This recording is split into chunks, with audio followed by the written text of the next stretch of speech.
మీకు తెలుసా మన ఊర్లలో ఉన్న గ్రామ దేవతలు ఎలా వెలిశారో, ఆ శక్తి వెనుక ఉన్న అసలు రహస్యం ఏంటి ఇప్పుడు ఈ వీడియోలో తెలుసుకుందాం.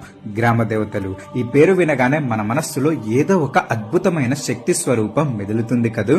ముఖ్యంగా స్త్రీ దేవత రూపాలను మనం గ్రామ దేవతలుగా పూజిస్తాం.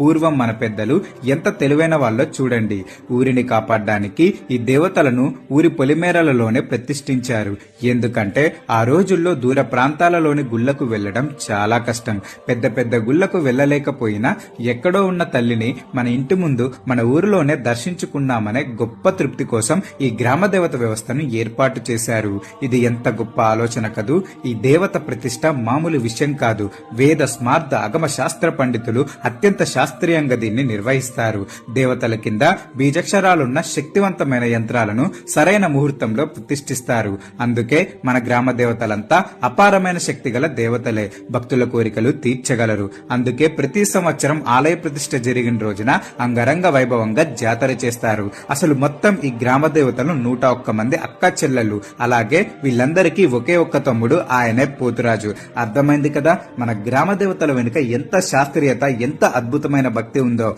మరి మీ ఊరి గ్రామ దేవత పేరు ఏమిటి? ఆ తల్లి గురించి మీకు తెలిసిన ఏదైనా అద్భుతమైన కథ ఉందా?